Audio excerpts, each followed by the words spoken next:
हालांकि ये जो सिलेबस है, मैं यहाँ जो आपके सामने सिलेबस ओपन किया हूँ, ये सिलेबस यूजीसी नेट और एमपी सेट का है ना।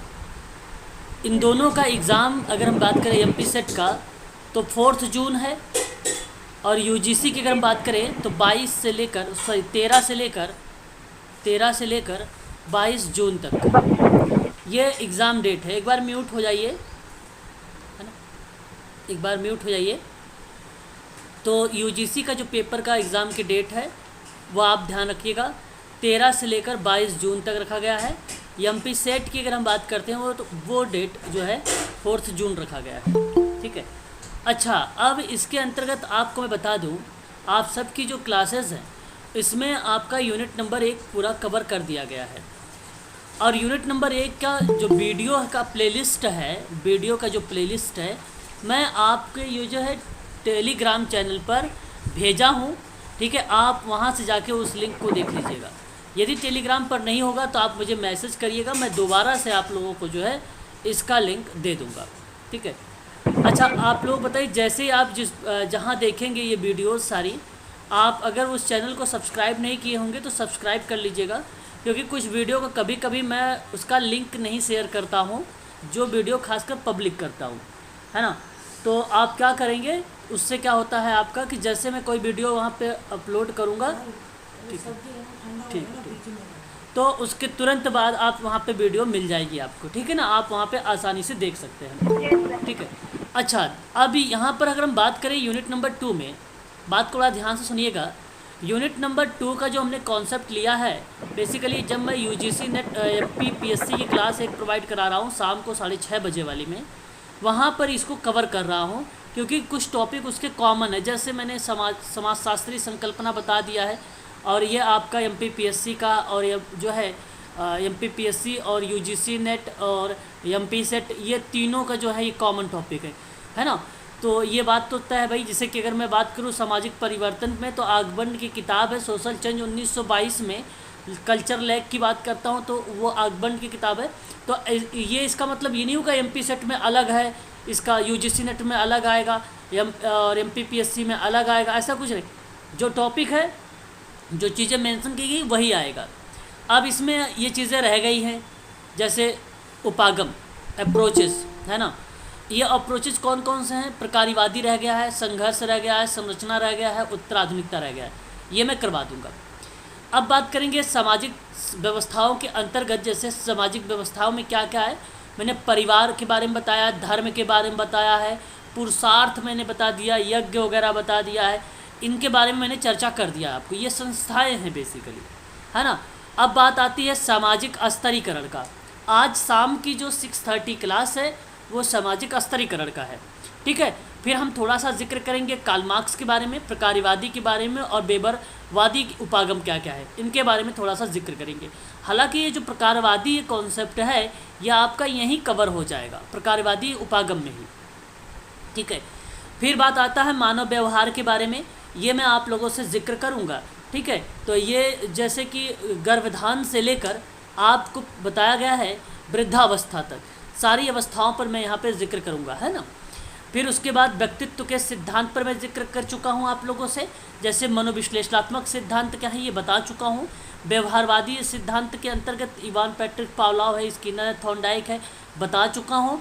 मानवतावादी अब्राहम मैस्लो का है, बता चुका हूँ मैं, ठीक है। ये भी आपका कवर हो गया, ये भी कवर हो गया है, और आपका ये भी कवर हो गया है। अच्छा, आगे बढ़ेंगे। समुदाय के बारे में मैंने चर्चा कर चुका हूँ आप लोगों से। ग्रामीण समुदाय क्या है, नगरीय समुदाय क्या है, जनजातीय और आभासी समुदाय क्या है, ठीक है। इस पर भी बातचीत हो चुकी है, ठीक है। ये भी आपका कवर हो गया। अब बचा है केवल समाज मनोविज्ञान में सामाजिक प्रतिक्षण, अभिवृत्ति निर्माण, परिवर्तन एवं मापन, कम्युनिकेशन और सामूहिक व्यवहार का सिद्धांत।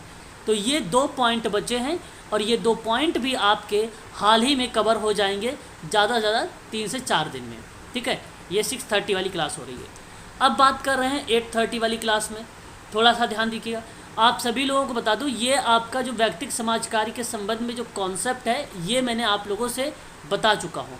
वहीं अगर हम बात करें उसके उपागम पर भी बात हमारी हो चुकी है, इससे हमने कुछ प्रश्नों पर भी बातचीत कर चुके हैं, ठीक है।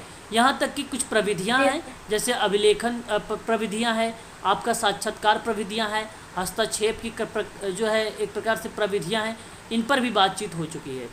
हम लोग शाम की क्लास में कल थोड़ा सा जिक्र किया था सामाजिक समूह कार्य के बारे में, ठीक है।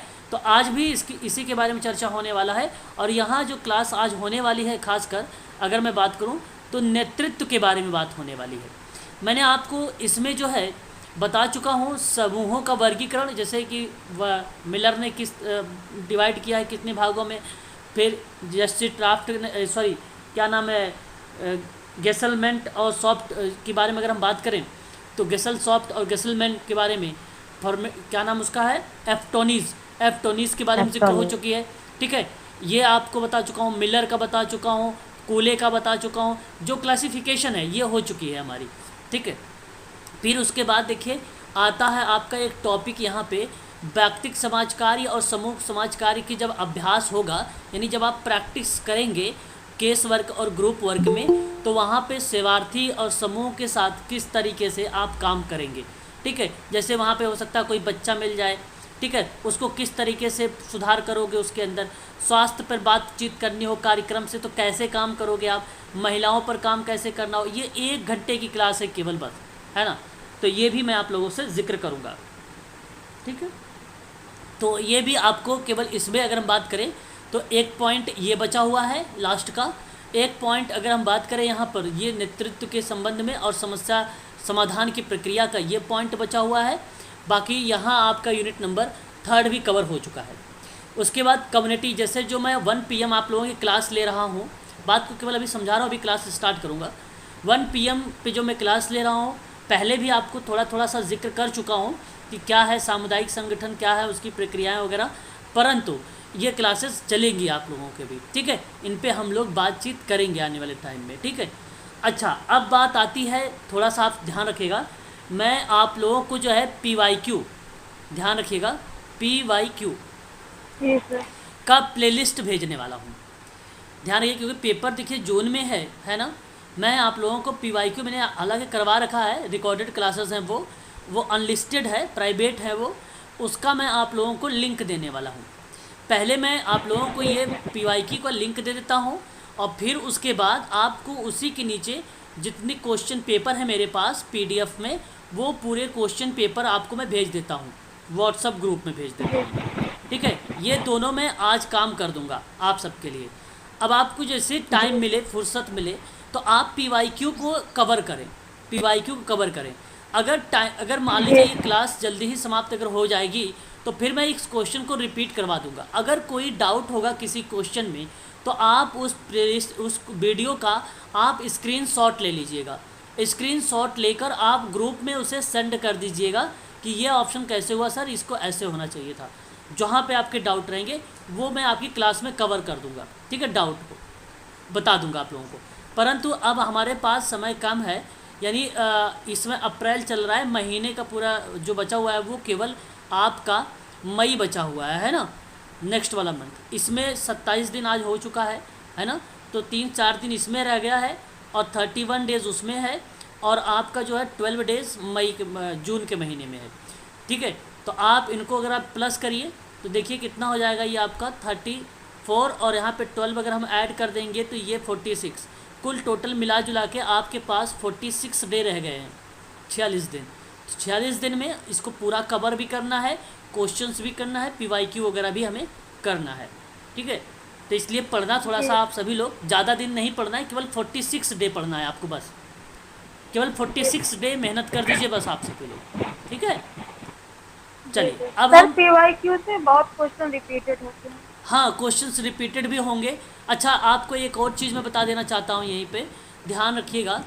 ये बेसिकली क्या है कि आपने अभी मार्च में पेपर देखा है कि मार्च में पेपर हुआ है आप लोगों का, है ना, और फिर इसके बाद देखिए जून में होने वाला है।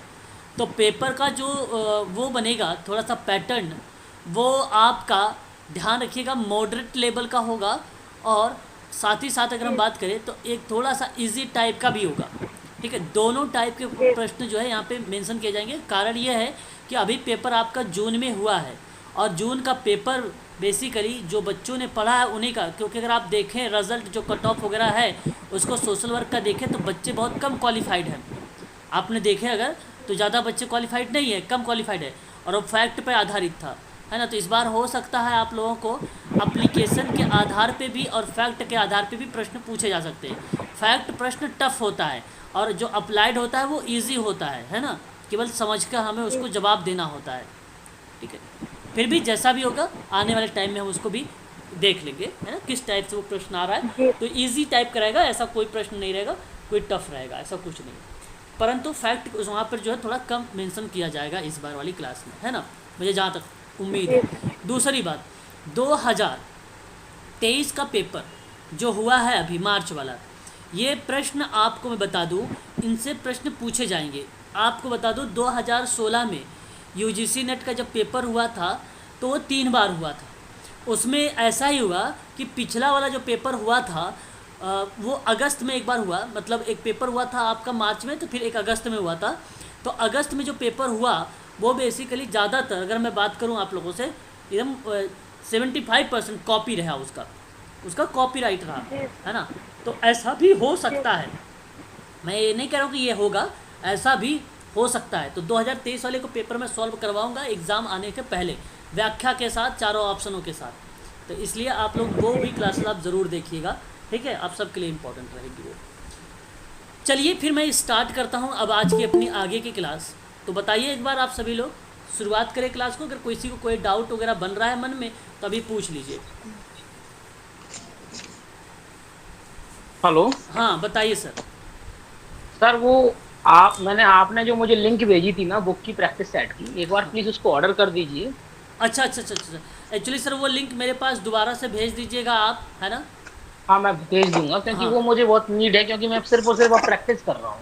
ओके। आपके जो आपने पिछली बार जो प्रैक्टिस सेट कराए थे ना ऑनलाइन, हाँ तो उनके हाँ वीडियो को देख रहा हूँ मैं, और आप ये भेज दीजिए तो उनसे मैं प्रैक्टिस करना स्टार्ट कर रहा हाँ, बिल्कुल बिल्कुल बिल्कुल प्रैक्टिस ज़रूर करिएगा, है ना। हूँ। और हाँ कोई नहीं, मैं आप मुझे एक बार लिंक दे दीजिएगा, क्योंकि मेरे पास जो है वो मैंने जो लिंक भेजा था, है ना, वो ओके मेरे फ़ोन से रीसेट हो गया है सारा चीज़, तो इसलिए एक बार भेज जी दीजिएगा, मैं उसको ऑर्डर कर देता हूँ, ठीक है। जी सर। ओके, चलिए थैंक अब मैं शुरुआत करता हूँ क्लास सर को। हमारे पास भी भेज देना सर। हाँ, मैं ग्रुप में भेज दूंगा सभी लोगों को, वो लिंक ग्रुप में भेज दूंगा, ठीक है। और ओके ग्रुप में भेज दूंगा, इनका जो ऑर्डर करना है मैं वो ऑर्डर कर दूंगा रंजीत सर का, ठीक है। चलिए मैं शुरुआत करता हूँ क्लास को। तो हमारी क्लास जो है बेसिकली समाज कल्याण प्रशासन पर है, और मैंने आप लोगों से कल भी जिक्र किया था समाज कल्याण प्रशासन के बारे में, जो लास्ट क्लास हुई थी।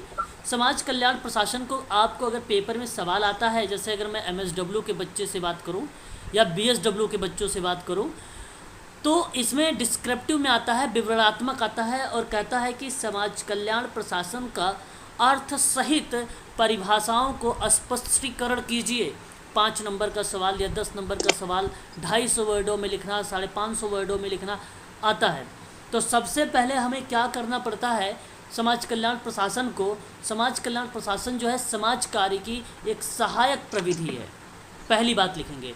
और समाज कार्य जो है 21वीं शताब्दी से अगर हम बात करें तो बेसिकली ये वर्चस्व पे रहा है, और 19वीं शताब्दी से ही इसे जो है व्यावसायिक समाज कार्य की संज्ञा दे दी गई थी। ये बात आपको ध्यान रखना होगा। और ज़रा उसके बाद भी फिर आपको क्या करना है, इसमें ये जो समाज कल्याण प्रशासन होता है ये विभिन्न कार्यक्रमों और के आयोजनों से व्यावसायिक जो कुशलता होती है उनके माध्यम से जो है सामर्थ्य बनाने की बात करता है। ये क्या बनाने की बात करता है, सामर्थ्य बनाने की बात करता है। तो समाज कल्याण प्रशासन जो है वो उन क्रियाकलापों को सहायता प्रदान करता है जो आगे बढ़ाने में योगदान देता है, यानी एक प्रकार से अपनी भूमिका अहम निभाता है। साथ ही साथ जो किसी सामाजिक संस्था द्वारा प्रत्यक्ष सेवा करने के लिए अनिवार्य हो जाता है, तो ऐसी प्रक्रिया पे समाज कल्याण प्रशासन की डेफिनेशन बन जाती है। तो उसी क्रम में हम लोग आज देख रहे हैं कि सोशल वेलफेयर एडमिनिस्ट्रेशंस के नेचर क्या क्या होते हैं, उसकी प्रकृति कैसी है, उसका नेचर कैसा है। नहीं कहते कि फलाने जो व्यक्ति है वो जो है पॉजिटिव नेचर का है, अब बोलते हो ना, उसी तरीके से सोशल वेलफेयर एडमिनिस्ट्रेशन का भी कुछ नेचर होता है। नेचर कैसा नेचर है, पहली बात आप लिखिएगा कि विज्ञान और कला दोनों है। अच्छा, विज्ञान है, कला, और कला है। विज्ञान कैसे है? विज्ञान ऐसे है कि जो वैज्ञानिक विधि का प्रयोग करता है, ये किसी भी काम को करेगा तो क्रमबद्धता systematic way, systematic way, systematic ढंग से। और बात रही कला क्यों है? कला इसलिए है क्योंकि जब सामाजिक कार्यकर्ता कोई भी क्रियाविधि करता है तो वहाँ पे वो टेक्निक यूज़ करता है, और वो टेक्निक वही यूज़ करेगा जो उसके लिए वहाँ पे सूटेबल है ना। और यह एक कला होती है। सबकी बस की बात नहीं है कि समाज कल्याण प्रशासन कर ले, है ना। तो ये कला होती है। टेक्निक, प्रविधियाँ, कुशलता, निपुणता, प्रशिक्षण, ट्रेनिंग, अवसर, समानता जैसे शब्दों को रिप्रेजेंट करता है सोशल वर्क। यही तो कारण है कि समाज कार्य में कला और विज्ञान जैसे चीज़ों को लेकर आता है। और ये बात जब सोशल वर्क के पॉइंट ऑफ व्यू से बात होती है तो वाल्टर एंड्रियास फ्रीडलैंडर का नाम आता है ना। ये बात ध्यान रखिएगा। और एक विज्ञान के रूप में इसके क्रमबद्ध ज्ञान का होना, देखिए यहाँ पे लिखा हुआ है, क्रमबद्ध ज्ञान का होता है जिसका उपयोग सेवाओं को अधिक प्रभावी बना देता है। विज्ञान के रूप में इसके निम्न तत्व प्रमुख हैं, जैसे नियोजन हो गया, संगठन हो गया, कर्मियों की भर्ती हो गई, निर्देशन हो गया। इसमें एफडब्ल्यू टेलर का भी तो नाम आता है जी, एडमिनिस्ट्रेशन में। एफडब्ल्यू टेलर एडमिनिस्ट्रेशन में नाम आता है इनका, जो नियोजन, संगठन, स्टाफ कोऑर्डिनेशन, इसके लिए। अच्छा, पोस्टकार्ब की बात आप शायद कर रहे हैं, अभी जिक्र करूंगा। पोस्टकार्ब बेसिकली लूथर गुलिक का, वेरी गुड, अभी बात करेंगे उस पर। ये मैं आपको थोड़े से इसके विज्ञान के रूप में बात कर रहा हूँ कि निम्न प्रमुख तत्व क्या हो सकते हैं। तो जो आपने पोस्टकार्ब बता रहे हैं वही चीज़ें यहाँ पे नियोजन है, संगठन है, कर्मियों की भर्ती है, निर्देशन, समन्वय, प्रतिवेदन, बजट और मूल्यांकन। तो कला के रूप में समाज कल्याण प्रशासन के अनेक निपुणताएं और प्रविधियों का उपयोग करता है। देखो अभी मैंने आपको बताया भी है ना, कि निपुणता क्या है, प्रविधि क्या है। तो ये केवल सोशल वर्क कर सकता है, और इसी के परिणाम स्वरूप उपयुक्त सेवाओं को प्रदान करना संभव हो जाता है। तो समाज कल्याण प्रशासन के अंतर्गत कुछ निम्न या कुछ प्रमुख विशेषताएं होती हैं, और ये जो विशेषताएं हैं यह स्पष्ट करती हैं समाज कल्याण प्रशासन के नेचर को, है ना।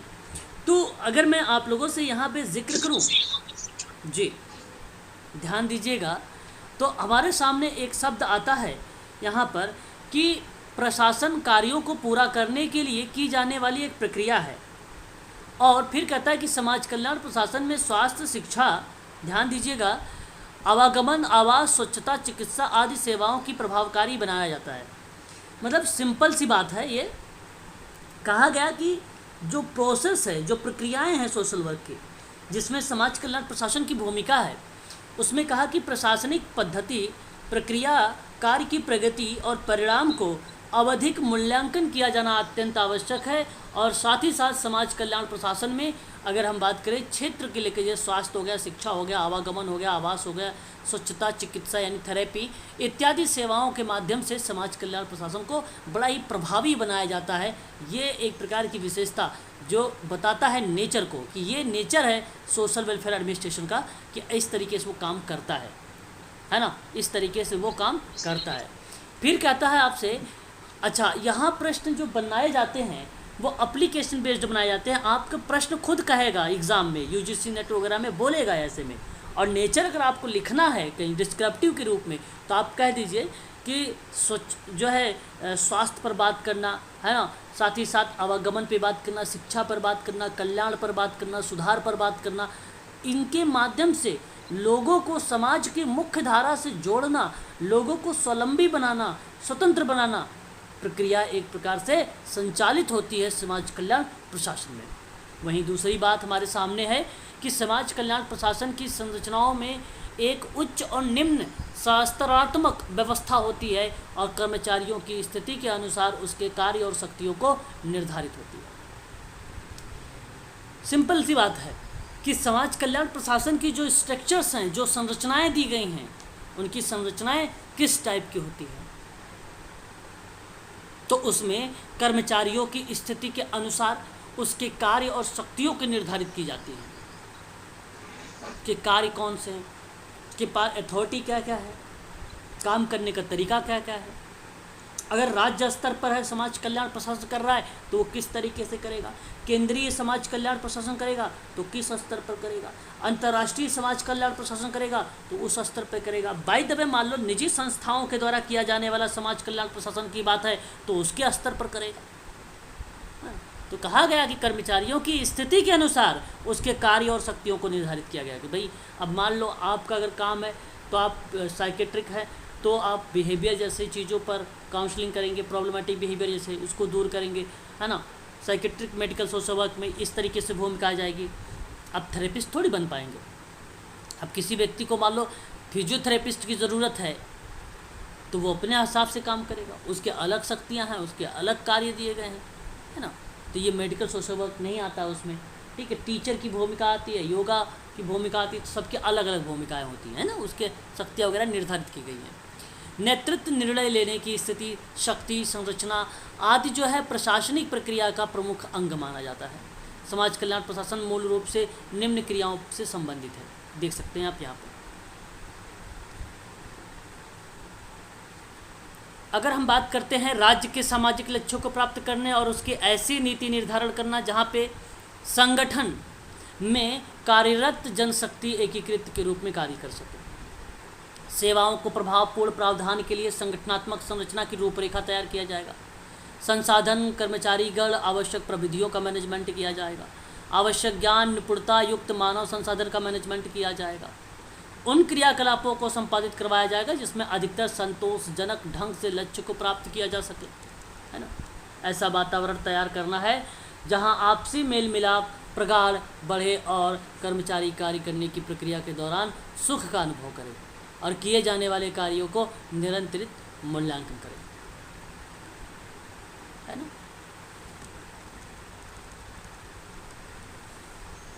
क्लियर हो गया? जी सर।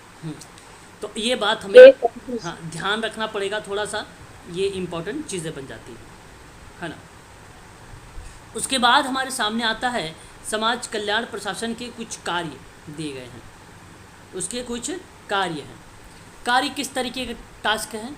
समाज कल्याण प्रशासन न केवल संस्था के कार्यों को संपादित करेगा बल्कि यह संस्थाओं को निरंतर उन्नति की दिशा में बढ़ाने का प्रयास भी करता है। और समाज कल्याण प्रशासन का कार्य जो है वरहम के विचार से समाज कल्याण प्रशासन के कार्यों को बताया गया है। जैसे में संस्था का उद्देश्य को पूरा करना, समाज कल्याण प्रशासन संस्था की नीतियों को क्रियान्वित करता है। बात को समझिए, नीति यहाँ पे अहम भूमिका है। ये कार्य अगर आप लोगों ने पढ़ लिया तो समझो आपने समझ में आ गया आप सबको समाज कल्याण प्रशासन।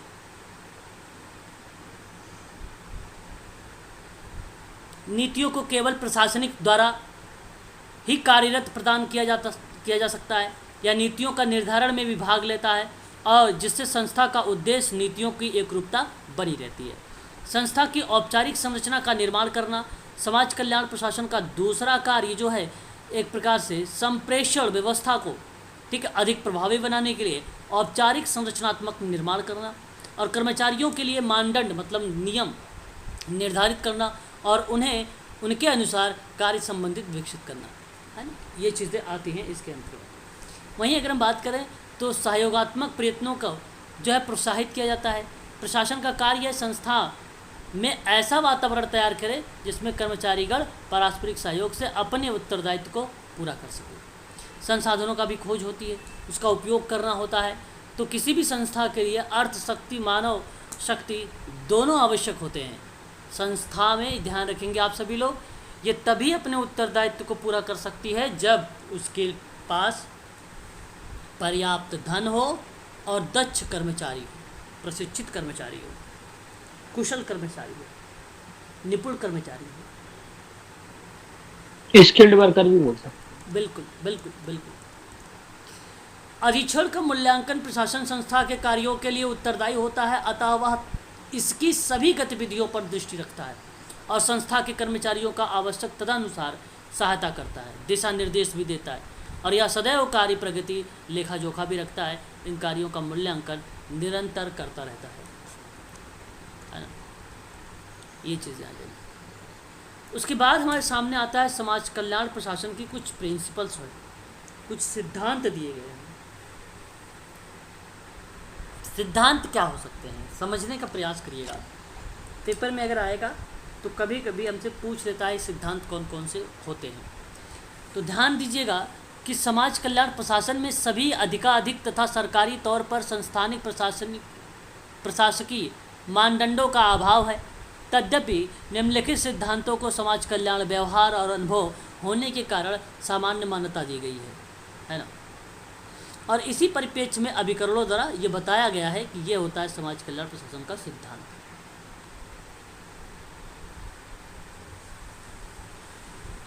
बताइए, क्लियर हो रहा है? बताइए। जी सर। उसके बाद अगर हम लोग जिक्र करें तो आप देख सकते हैं इसका कार्यक्रम जो है वास्तविक आवश्यकताओं पर आधारित होना चाहिए। इसका कार्य क्षेत्र और भू क्षेत्र उस सीमा तक है जिसमें यह प्रभारी तैयार कर कार्य को करती है। मतलब एक प्रकार से जो क्षेत्र है उसका जो एरिया है उस सीमाओं के भीतर प्रभावी तौर पर कार्य करती है और वो सीमित है। वो मतलब डिसाइड कर दिया जाता है उसको, है ना। उसको डिसाइड किया जाता है कि भाई इतने जो है इसके अंतर्गत ये कार्य आएंगे, ठीक है। तो यहाँ जो शब्द है वास्तविक आवश्यकताओं पर बल देना, तो वास्तविक आवश्यकताओं पर बल देना समाज कल्याण प्रशासन की एक भूमिका मानी जाती है। वहीं अगर हम बात करें अभिकरण सुसंगठित होना चाहिए। मतलब एजेंसियां जो होती हैं वो सुसंगठित होनी चाहिए, जहां नीति निर्माण क्रियान्वयन में स्पष्ट अंतर होना चाहिए। आदेश की एकता अर्थात एक ही कर्मचारी अध्यक्ष द्वारा जो है प्रशासकीय निदेशन प्रशासन एवं सामान्य योजना के अनुसार कार्यों का तर्कयुक्त विभाजन करना, शक्ति एवं दायित्व को स्पष्ट करना, एक प्रकार का ये भी सिद्धांत है।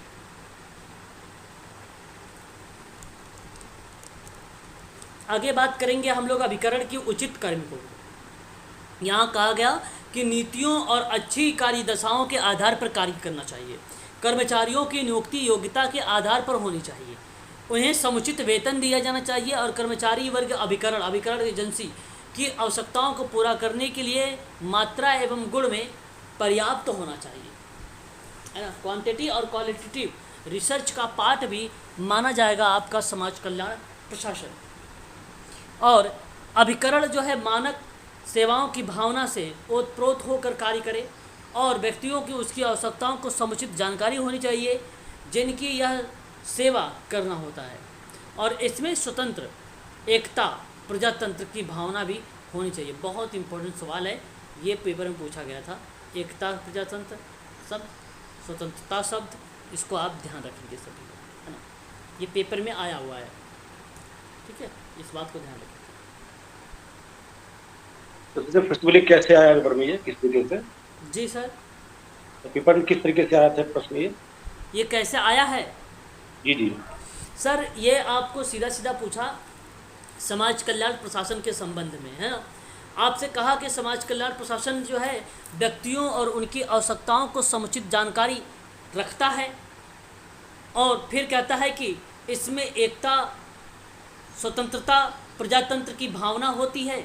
तो एकता प्रजातंत्र और स्वतंत्रता ये सिद्धांत के रूप में आता है। तो प्रजातंत्र की जो भावना होती है ये ऑप्शन में करेक्ट गया था। प्रजातंत्र की भावना समाज कल्याण प्रशासन में एक सिद्धांत के रूप में जाना गया है। इस बात को आप ध्यान रखिएगा। प्रजातंत्र की भावना होनी चाहिए, लोकतांत्रिक पर बल देना चाहिए, जनतंत्र पर बात करनी चाहिए और ये बात समाज कार्य की सभी प्रणालियों पर लागू होता है ना, है ये बात ध्यान रखेंगे। और अभिकरण के संबंध में सभी के कार्यों को ऐसी विधियों और मनोवृत्तियों विकसित होनी चाहिए जिससे उचित जनसंपर्क का निर्माण हो सके। और अभिकरण जो है वार्षिक बजट होना चाहिए, लेखा रखने के लिए प्रणाली ठीक होनी चाहिए और इनके लेखों का सुयोग्य व्यावसायिक एजेंसी द्वारा जिसका अपना कोई हित नहीं परीक्षण होना चाहिए। और बिना परीक्षण के काम नहीं होगा। परीक्षण सारे टास्क में होते हैं और ये सभी सिद्धांत के अंतर्गत आ जाते हैं, ठीक है।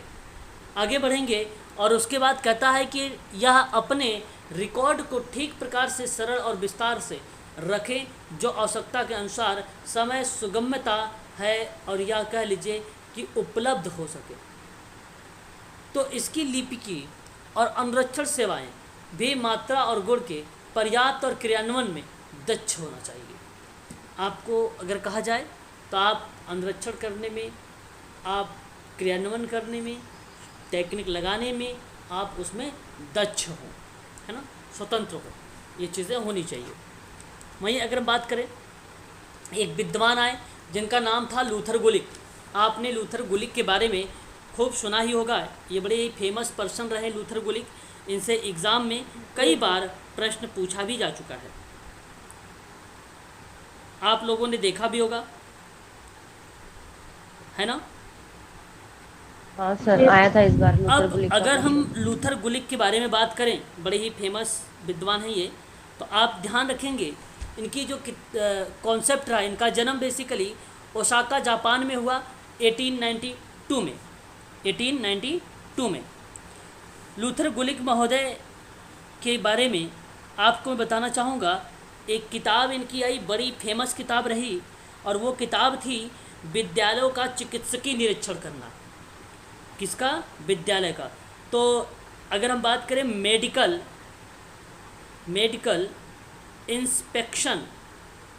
इंस्पेक्शन ऑफ स्कूल्स, तो इनका कहना था कि जो विद्यालय हैं, जो स्कूल्स हैं, उन स्कूलों का चिकित्सकीय निरीक्षण होना चाहिए। ये किताब सबसे पहले आई थी और ये किताब दी गई थी 1908 में।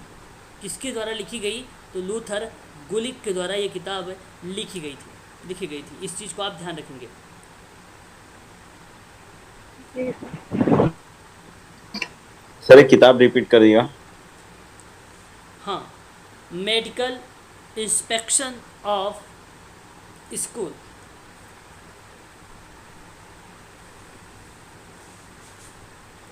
नोट कर लिया आपने? Yes sir. हाँ, मेडिकल इंस्पेक्शन क्या बोला सर? Of school.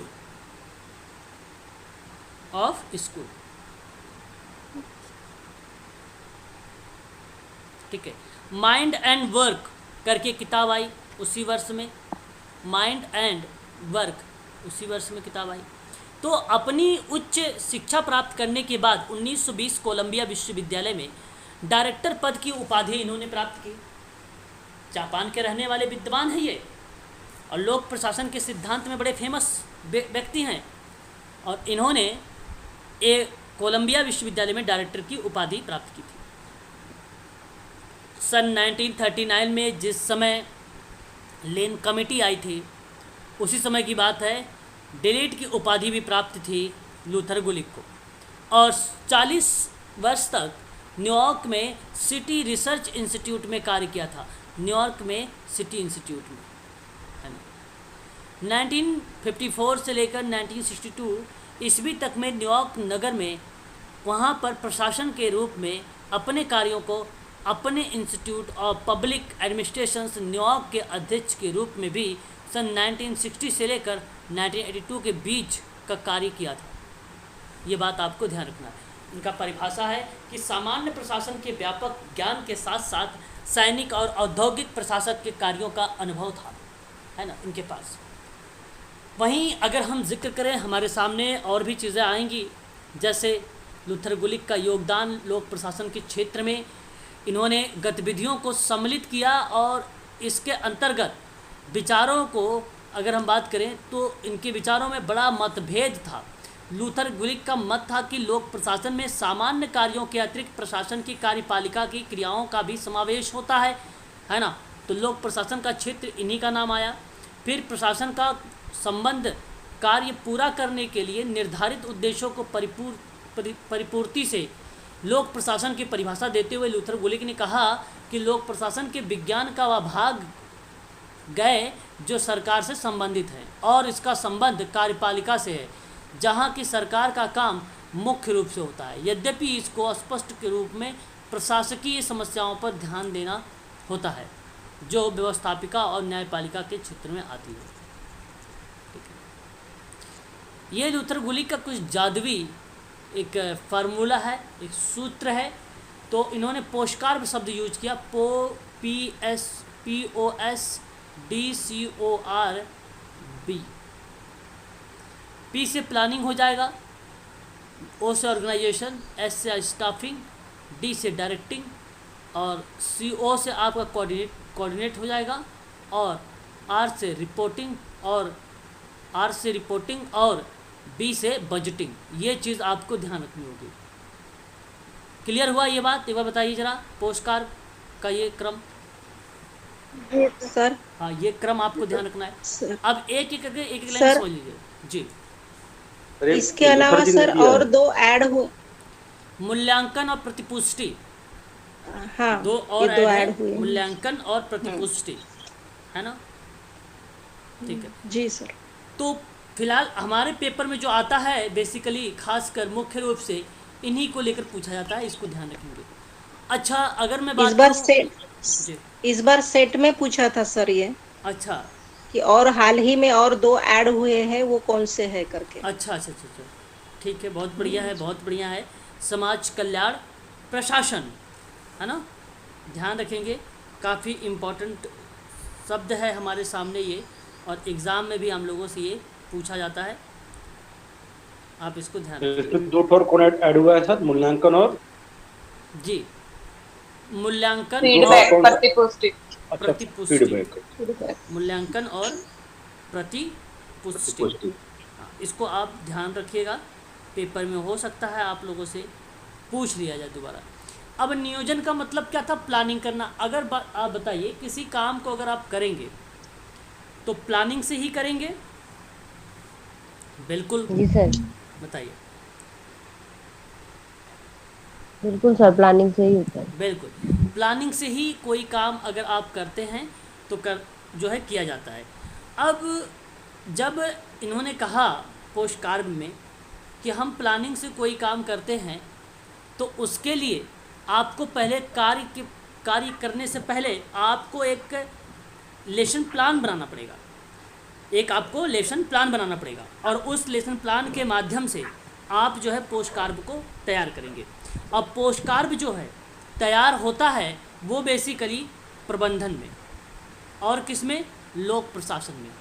दो बात आप ध्यान रखिएगा, पोस्ट कार्ड का जो यूज़ होता है वो यूज़ होता है मैनेजमेंट में और लोक प्रशासन में, है ना? अब ध्यान रखिएगा, इस सिद्धांत को सबसे पहले अगर किसी विद्वान ने प्रतिपादित किया तो उसका नाम था उर्विक।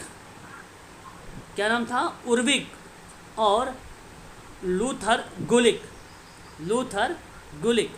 इन दोनों का नाम हमें देखने को मिलता है। तो उर्विक और लूथर गुलिक का नाम आप लोगों को ध्यान रखना पड़ेगा, इन दोनों के नाम, है ना? अब यहाँ पर आप समझें पोस्ट कार्ड में कि इसके अंतर्गत होता क्या है। एक उसके बाद आता है, ये आपका समझ में आ गया योजना का सर मतलब मैनेजमेंट होगा में इसका उर्विक आएगा क्या सर? उर्विक और लूथर गुलिक दोनों का नाम आएगा। मैनेजमेंट में भी सर? हाँ, अब यहाँ पर एक बार ये आप समझिए, सर मूल्यांकन और प्रतिपुष्टि, जो मूल्यांकन और प्रतिपुष्टि ऐड हुआ है सर, ये किसने, ये भी लूथर गुलिक ने ऐड किया है लूथर क्या? गुलिक ने यूज़ किया है सर, इसको लूथर गुलिक का नाम आता है, आप लूथर गुलिक का ही नाम लगाएंगे। Okay sir. आप अगर नाम लगा रहे हैं तो लूथर गुलिक का ही नाम लगाएंगे। अच्छा, मैं आपसे ये कह रहा हूँ कि अगर आप लोगों से ये पेपर में पूछ लिया जाए, योजना के संबंध में कुछ इस तरीके के सवाल बनाए जाएं, कहा जाए कि गतिविधियों और समय सीमा के साथ प्रक्रिया की समग्र संरचना को निर्धारित करती है, समग्र संरचना को निर्धारित करती है, तब आप लोग बताइएगा कि पोस्ट कार्ड में प्लानिंग करती है, योजना करती है, समय सीमा और गतिविधियों की प्रक्रियाओं को समग्र संरचना को निर्धारित करती है। और एक शब्द आता है आपका ऑर्गेनाइजेशन, हम इसी को बोलते हैं आयोजन भी। आयोजन का मतलब होता है कि जो संगठन दिया गया है, ऑर्गेनाइजेशन दिया गया है, कहा गया कि इसके लिए किए गए कार्यों की विभिन्न उप प्रक्रिया और उपखंडों को औपचारिक रूप से क्लासिफाइड किया जाए, परिभाषित किया जाए और अगर हम बात करें तो सिंक्रोनाइज करना, ये सारी चीज़ें इसमें शामिल किया जाए। तो यानी एक संगठन का होना ज़रूरी होगा। यहाँ पे प्रशासन में प्लानिंग करने के बाद दूसरा काम संगठन स्थापित होगा, और यहाँ संगठन करने का आज से संगठन की रचना से ही नहीं, बल्कि संगठन के उद्देश्य के अनुसार होने वाले कार्य और प्रतिक्रियाओं को जो है व्यवस्थित करने से, है ना, उससे रिलेट करेगा। उसके बाद है कार्मिकों की व्यवस्था से। कर्मचारी समूह को बनाना भी आप कह सकते हैं। इसमें नौकरी के लिए सही उम्मीदवार की भर्ती, चयन करना और अनुकूलन कार्य वातावरण बनाए रखना और उसके अभिविन्यास और प्रशिक्षण को सुविधाजनक बनाना कर्मचारियों की व्यवस्था को रिप्रेजेंट करता है पोस्ट कार्य में, यानी स्टाफिंग। ठीक है। और इसमें आप देख सकते हैं कि प्रत्येक संगठन में कार्यरत कर्मचारी और मानव श्रम शक्ति संगठन का महत्वपूर्ण आधार होता है, और इन कार्मिकों की भर्ती, प्रशिक्षण, वर्गीकरण, वेतन, पदोन्नति इत्यादि कार्यों का निष्पादन प्रशासन का महत्वपूर्ण दायित्व होता है। ये बात भी आपको पता होना चाहिए। उसके बाद आता है निर्देशन, जिसको हम लोग डायरेक्टिंग कहते हैं। चक्र में निर्देशन एक महत्वपूर्ण कदम होता है, क्योंकि यह टीम और व्यक्ति को स्पष्ट उद्देश्य देकर काम कराता है। यानी प्रशासन का उच्च स्तर पर पदस्थापित पदाधिकार अपने अधीनस्थों को समय समय पर आवश्यक दिशा निर्देश जारी करता है और मार्गदर्शन देता है। समन्वय करना, कोऑर्डिनेट करना होता है, मतलब समन्वय के माध्यम से कार्यों में टकराव, दोहराव, पुनरावृत्ति को रोकने का प्रयास होता है। अतः संगठन विभिन्न हिस्सों में कार्यरत और कर्मचारियों और विभिन्न क्रियाओं के माध्यम से सामंजस्य को, समन्वय को स्थापित करने का प्रयास कर सके। मतलब यह मूल रूप से कार्य के विभिन्न जो कंपोनेंट हैं उसको व्यवस्थित करने और परस्पर जोड़ने को संदर्भित है आपका क्या निर्देशन। एक होता है आपका प्रतिवेदन, है ना, प्रतिवेदन। प्रतिवेदन प्रतिवेदन क्या कहता है? कहता है कि कर्मचारियों को और उत्तराधिकारियों के कार्यों के संबंध में निरीक्षण करना होता है, और इस कार्यों को नियमित रूप से कर्मचारियों और अधिकारियों द्वारा किए गए अपने कार्यों का प्रगति प्रतिवेदन संबंध में समय समय पर जो है प्रेषित करता है। इसका मतलब ये हुआ कि विवरण में या प्रतिवेदन में वरिष्ठ को जो है प्रगति या कार्य संबंधी गतिविधियों के बारे में नियमित रूप से अद्यतन करना शामिल किया गया है। सूचना का प्रसार करना अभिलेख निरीक्षण के माध्यम से हो सकता है प्रतिवेदन आपका। एक होता है बजट। बजट बनाने में ये सभी गतिविधियां शामिल होती हैं जो लेखा परीक्षा और वित्तीय योजना नियंत्रण के अंतर्गत आती है, वो बजटिंग का पार्ट बन जाता है। ठीक है, ये बात आप लोगों को तो ध्यान रखना पड़ेगा। बताइए एक बार, स्पष्ट हुआ है? जी सर। जी सर। आप सबको ये चीज़ें जो है ध्यान में रखना पड़ेगा, हमारे लिए इम्पोर्टेंट है सारे के सारे पॉइंट, है ना। और समाज कल्याण प्रशासन के पॉइंट ऑफ व्यू से अगर मैं जब बात भी करता हूँ आप लोगों से, तो हमसे पेपर में सवाल भी इन्हीं से संबंध में पूछा भी जाता है। ठीक है, इन्हीं के संबंध में सवाल भी हमसे पूछे जाते हैं। आगे बात करेंगे संगठन के कुछ सिद्धांत हैं, है ना। हालांकि लूथर गुलिक और हेनरी फ्योल द्वारा जो है इसे 14 सिद्धांतों से काफ़ी प्रभावित थे, लेकिन गुलिक महोदय ने संगठन के 10 सिद्धांतों का प्रतिपादन किया।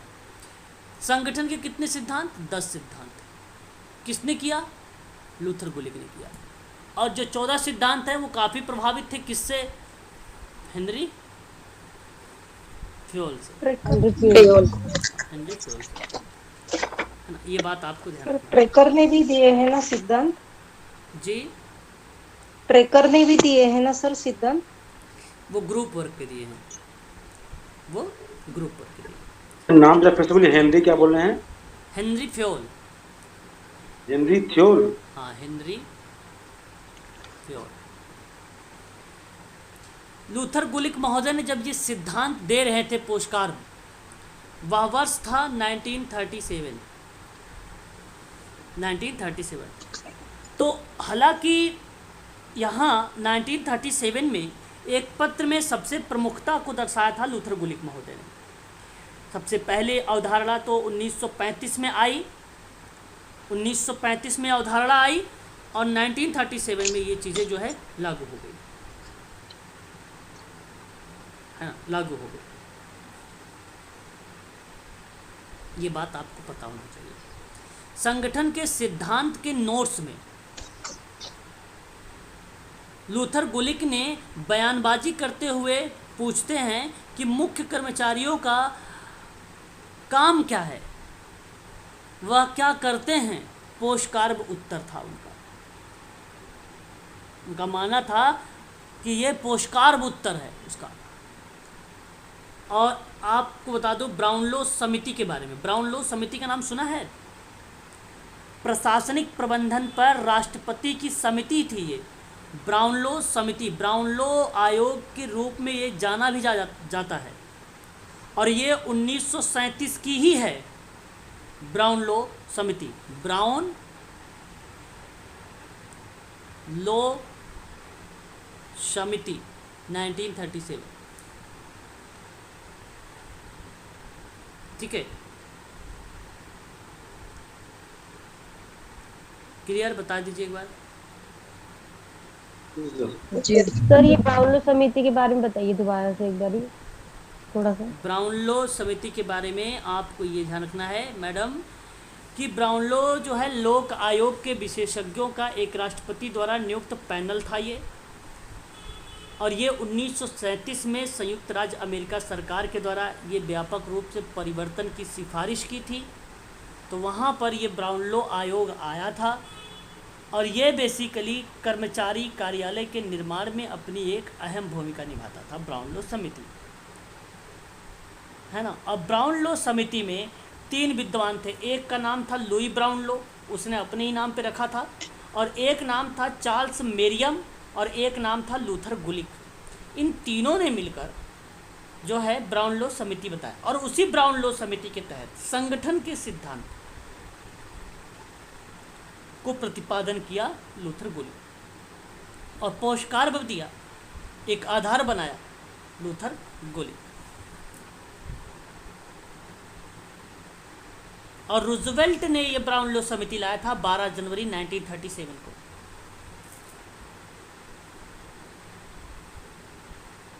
क्लियर हो गया? बताइए।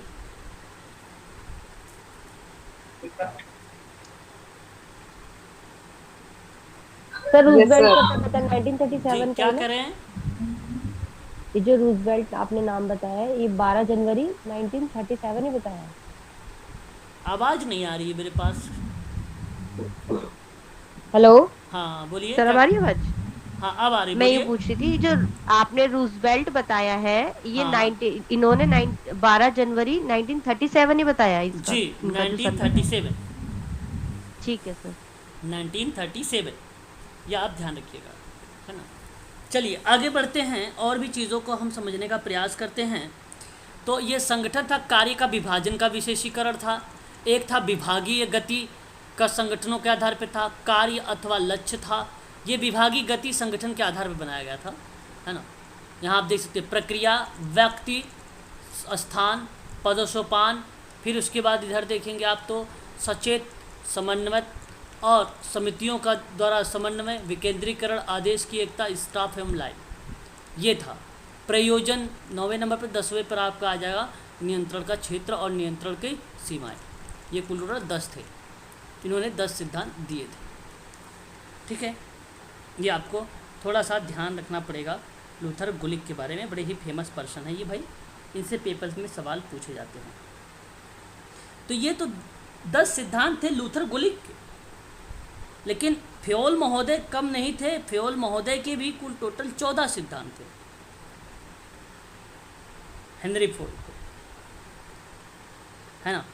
तो अगर आपको लिखना है तो आप नोट करना चाहते हैं तो नोट कर सकते हैं फ्योल महोदय के 14 सिद्धांत। एक है कार्य का विभाजन,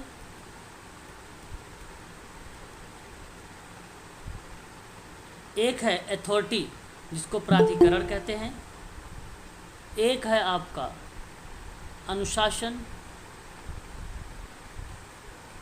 और एक आपका एकता या कमांड की एकता, कमांड की एकता है ना, और दिशा की एकता, दिशा की एकता, सामान्य हित,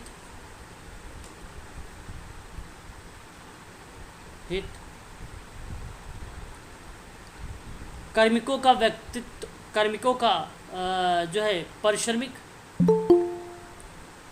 कार्मिकों का परिश्रमिक, और एक था केंद्रीकरण, केंद्रीकरण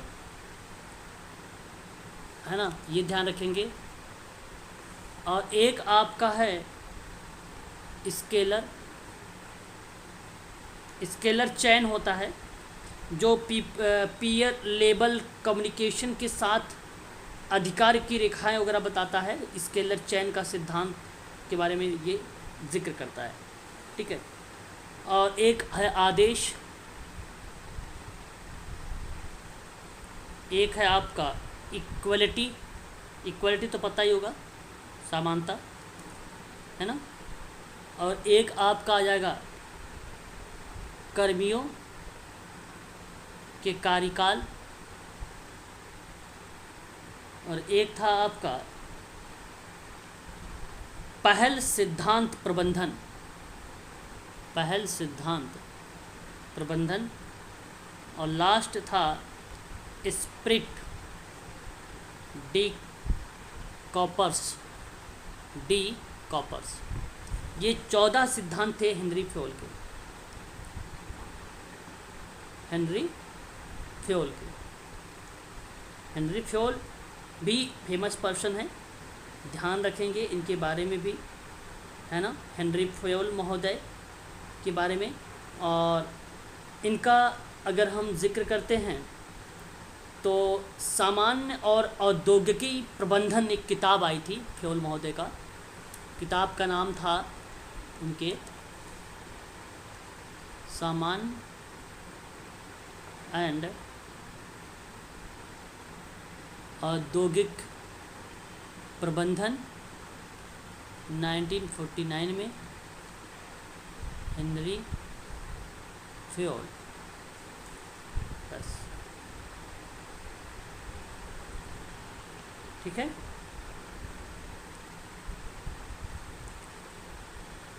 क्लियर हुआ? एक बार बताइए। Yes sir.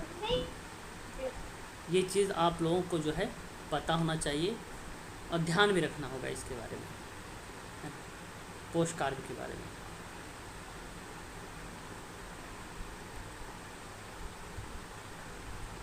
हाँ, अगर कोई डाउट यहाँ तक बन रहा है तो आप मुझसे पूछिए। 1937 में पोस्ट कार्ड आया है, ये बात खासकर ध्यान रखेंगे। पोस्ट कार्ड खासकर आप लोग ध्यान रखेंगे सभी लोग। सर कब आया था सर? 1937 में।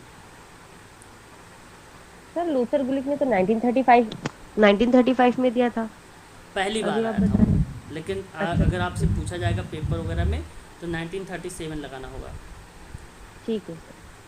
वो 1937 ही लगाना होगा आपको, ठीक है। समाज कल्याण प्रशासन में।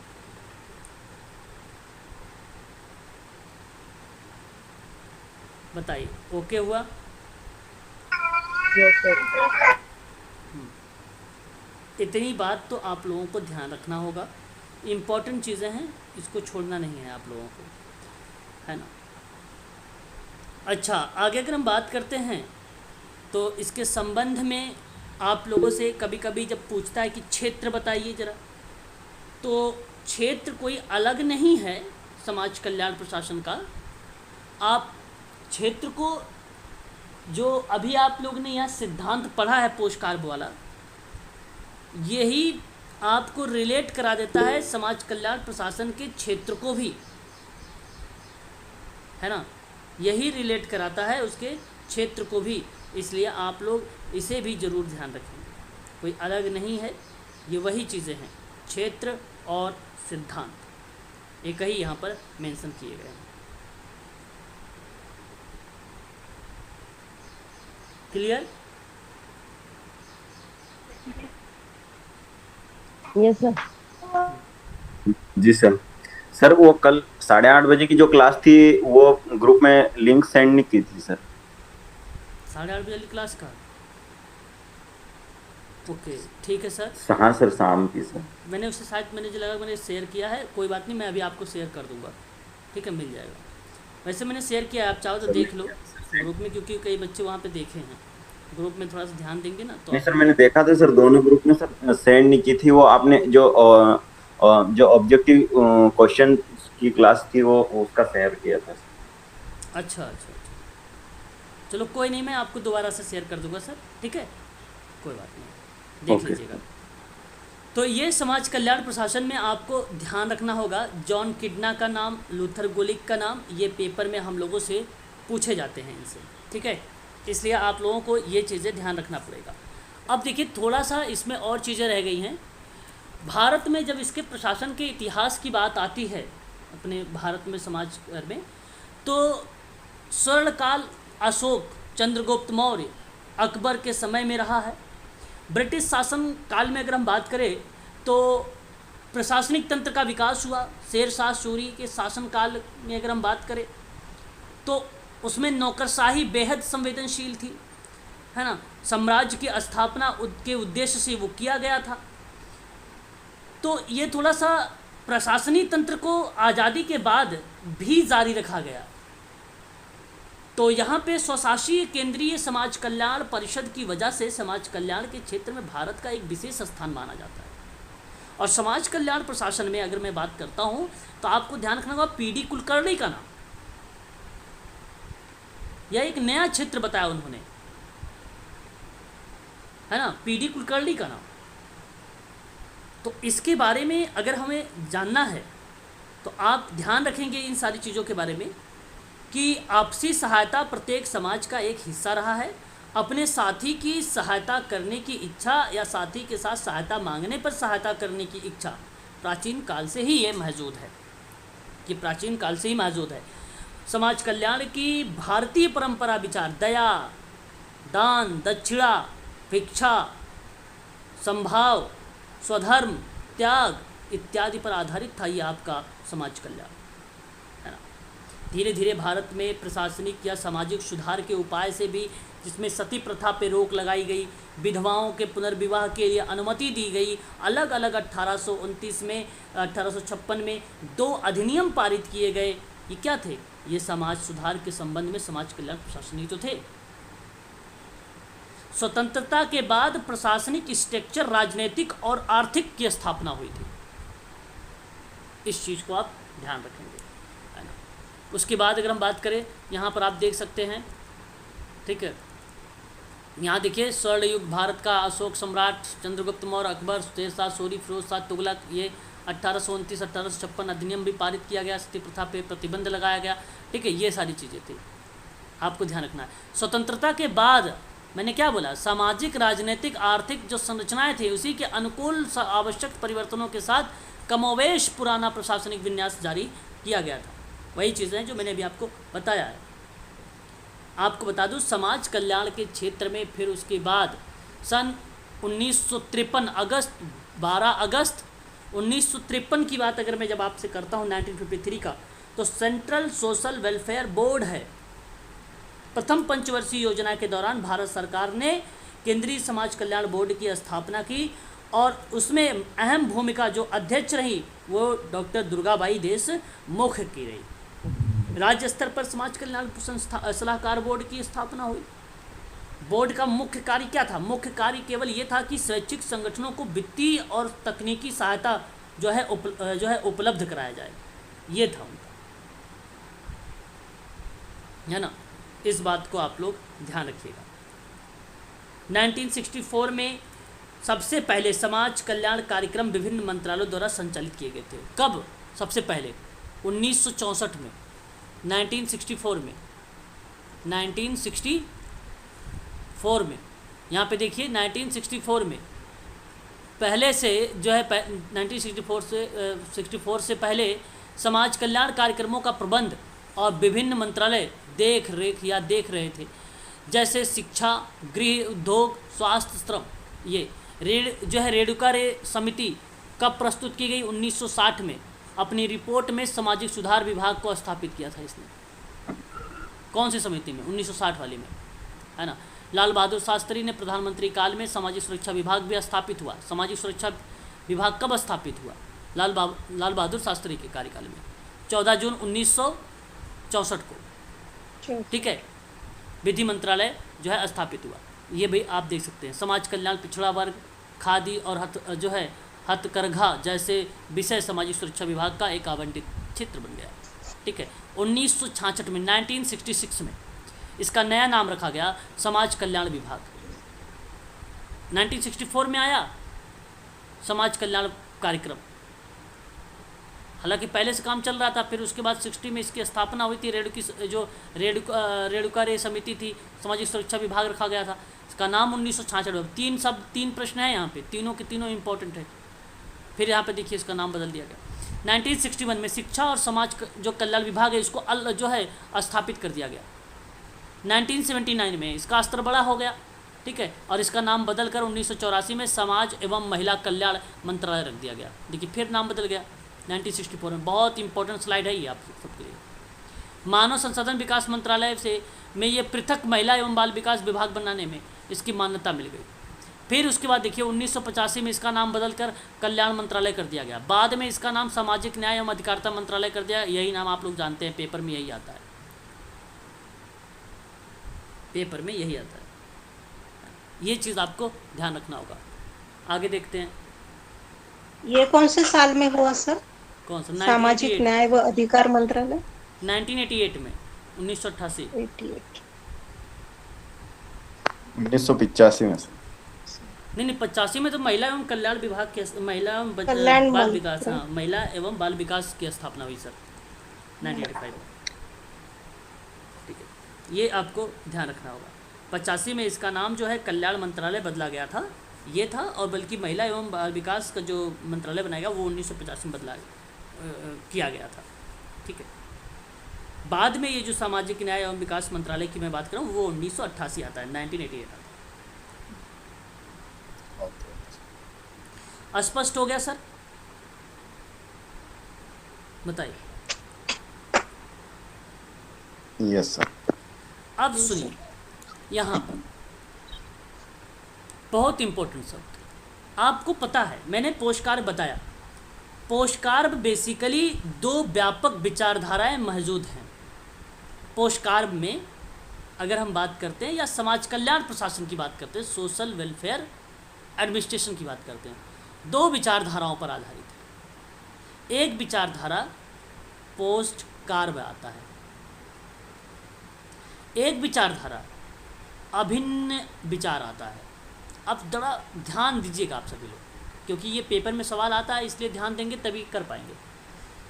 ये जो पोषकार पर विचारधारा की मैं बात आप लोगों से कर रहा हूँ, यहाँ नाम हेनरी फेयोल का आता है, यहाँ नाम एल उर्विक की आया। अब जब आप समझ पाएंगे तभी इस प्रश्न को ध्यान दीजिएगा, तभी आप लगा पाएंगे हेनरी फेयोल कहाँ पे है और कहाँ पे उर्विक है। और यही नाम फेरसी, एम ओविन और कौन था? लूथर गुलिक। और कौन था? लूथर गुलिक। ये चार नाम। अब सुनिए, पहली बात तो ये, हेनरी फेयोल ने जब प्रशासन का मुख्य श्रेणी बताया तो उसने केवल इतना ही बताया था। सबसे पहली बार संगठन नाम लिया था उसने, समझ रहे हैं आप? कमांड या कॉमन का नाम लिया था उसने, और एक समन्वय का नाम लिया था उसने, और नियंत्रण का नाम लिया था। ये थे हेनरी फेयोल महोदय। एल उर्विक भी हेनरी फेयोल के विचारों से ही सहमत थे, इसलिए उर्विक का भी नाम यहीं पर आया। समझ रहे हैं आप? और आप ध्यान रखिएगा, जब प्रशासन के अध्ययन में व्यक्ति, सामग्री और प्रणाली के संबंध में जिक्र किया गया तो एक जादुई सूत्रों के बारे में प्रस्तुत किया गया। प्रत्येक अक्षर एक तकनीकी का वर्णन करता है। प्रत्येक अक्षर एक तकनीकी का वर्णन करता है और इन अक्षरों का अर्थ भी फिर उसके बाद लूथर गुलिक ने बताया था। लूथर गुलिक ने बताया था। योजना वस्तु के आकलन में, रूपरेखा तैयार करने में आएगा। संगठन अथॉरिटी संरचना की स्थापना में, मैनेजमेंट समन्वय के रूप में परिभाषित करेगा, वहाँ पे आएगा। एक योग्य कर्मचारियों का होना बताता है। एक विशिष्ट और सामान्य व्यवस्था की बात होती है, निर्देश में, मार्गदर्शन की। कोऑर्डिनेट काम करने के लिए एक समन्वय को समुचित करना ज़रूरी है। अब जो भी रिकॉर्ड आप रख रहे हैं उसके लिए रिपोर्ट तैयार करने की ज़रूरत है। लेखा जोखा, गणना करना, कार्य को नियंत्रित करना, बजट को रिप्रेजेंट करता है, इसको बताता है। फिर आप सोच रहे हैं कि ये अभिन्न विचार क्या हो सकता है? अभिन्न विचार D.R. सचदेवा का है। D.R. सचदेवा का है अभिन्न विचार। इसने सामाजिक समस्या पे बात किया, सामाजिक सेवा, सामाजिक सुरक्षा, सामाजिक नीति, 4 शब्द के बारे में बताया। कहा कि सामाजिक समस्या पर बात कर लो, ये एक क्षेत्र है। समाज सेवा की बात कर लो, यह एक क्षेत्र है। फिर उसने कहा सामाजिक सुरक्षा की बात कर लो, यह एक क्षेत्र है। और एक सामाजिक नीति के बारे में जिक्र कर दिया। बस ये एक प्रकार से 1992 में, फिर से रिपीट कर दीजिए सर। 1990 फिर से रिपीट कर। ओके 1992 में सर D.R. सचदेवा ने सामाजिक समस्याओं पर बात किया। सामाजिक समस्या पर, सामाजिक सेवा पर, सामाजिक सुरक्षा पर, सामाजिक नीति पर, 4 बातें थी। इनके कंपोनेंट थे, अभिन्न अंग। ये कहा कि विषय वस्तु है, ये विषय वस्तु के रूप में इन्होंने बताया। ठीक है, किसके रूप में बताया? विषय वस्तु के रूप में बताया। क्लियर हुआ? एक बार कंफर्म करिए। जी सर। जी सर। ये हाँ, ये जी क्या? एम ओविन का बता दीजिए एक बार। किसका? एम ओविन। ये उन्हीं के विचारों से भी सहमत थे, पूर्विक और एम ओविन भी, इन्हीं के विचारों से। क्लियर हुआ? जी सर। इतनी बातें तो हमें ध्यान रखना ही पड़ेगा। और काफ़ी फेमस विद्वान रहे हैं ये, पेपर में हम लोगों से पूछे भी कई बार गए हैं, है ना। तो मैं कहूँगा कि आप लोग इनको बारे में ज़रूर ध्यान रखेंगे, सभी लोग भूलेंगे नहीं, है ना। बड़े फेमस पर्सन है ये, सभी के सभी इम्पोर्टेंट पर्सन हैं और पेपर में भी हम लोगों से कई बार एग्ज़ाम में आए भी हैं, है ना। ठीक है, इसलिए आप ज़रूर इनके बारे में अवश्य ध्यान रखेंगे। ठीक है, चलिए तो फिर आज के लिए इतना ही रखते हैं हम लोग, है ना। ठीक है, ओके सर। आज के लिए सर 8:30 वाली क्लास का लिंक सेंड कर देना सर। हाँ बिल्कुल, अभी मैं कर देता हूँ 8:30 बजे वाली क्लास का लिंक। ठीक है, तो समाज कल्याण प्रशासन में ये चीज़ें आप लोग ध्यान रखिएगा, काफ़ी इम्पोर्टेंट है। इसमें इतिहास से भी प्रश्न आते हैं जो मैंने अभी आपको बताया। अच्छा, इतिहास में एक चीज़ और ध्यान रखिए आप सभी लोग, अमेरिका वगैरह के बारे में भी थोड़ा सा। जैसे अगर मैं अमेरिका की बात करता हूँ, ठीक है, जैसे अमेरिका की बात करता हूँ तो समाज कल्याण प्रशासन में आपको ध्यान रखना है, यहाँ पर एक national conference of charities and correction की बात करता है। मैं लिख देता हूँ, आप लोग नोट कर लीजिए। National conference of charities and correction, ठीक है। इसके साथ समाज कल्याण प्रशासन एक शुरू हुई थी और यह जब स्टार्ट हुआ तो निर्धनों की सामाजिक सेवा प्रदान करने के लिए, इसको प्रशिक्षण देने के लिए स्टार्ट किया गया था 1893 में, 1893 में, 1893 में, 1893 में। ठीक है, ये बात आपको ध्यान रखनी है। और समाज कार्य प्रशासन से संबंधित पाठ्यक्रम का जब अमेरिका में शुरुआत हुआ तो वह था 1914 वर्ष। समाज कार्य प्रशासन से संबंधित पाठ्यक्रम स्टार्ट हुआ तो वह था 1914।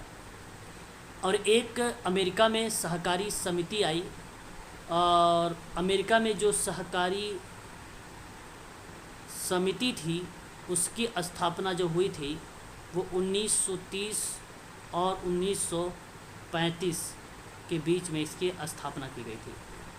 ठीक है, यही भूमिका यंग वुमेन्स क्रिश्चियंस एसोसिएशन और यंग मेंस क्रिश्चियंस एसोसिएशन जैसी संस्था ने भी प्रशासन की शिक्षा के लिए मानदंड और योग्यताओं को भी निर्धारित किया था।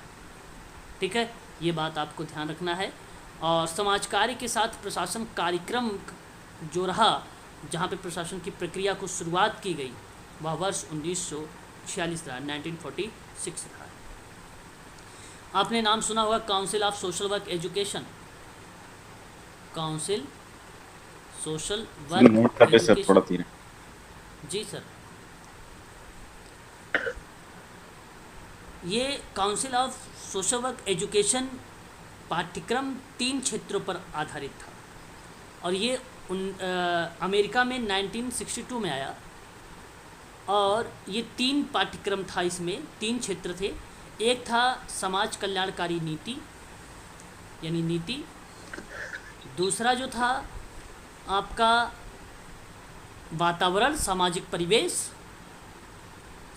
परिवेश या वातावरण, और जो तीसरा था समाज कार्य विधि।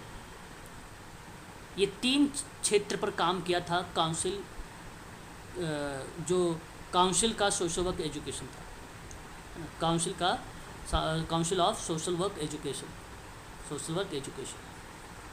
ठीक है, ये बात आप ध्यान रखेंगे। बस इतनी चीज़ें आप सबके लिए काफ़ी है। और अमेरिका में 1978 में council of social work education में ये कहा गया भी कि प्रशासन को प्राथमिकता देनी चाहिए, प्रशासन को प्राथमिकता देनी चाहिए। ये बात किसने कहा, तो आप बता दीजिएगा तुरंत। अमेरिका वालों ने बोला है, अमेरिका वाले। इतनी चीज़ आप सबको पता होना चाहिए बस। ठीक है, काफ़ी है आप सबके लिए। क्लियर? चलिए आज के लिए बस इतना ही रखिए, है ना सर। सर इसको ग्रुप में सेंड कर दीजिए।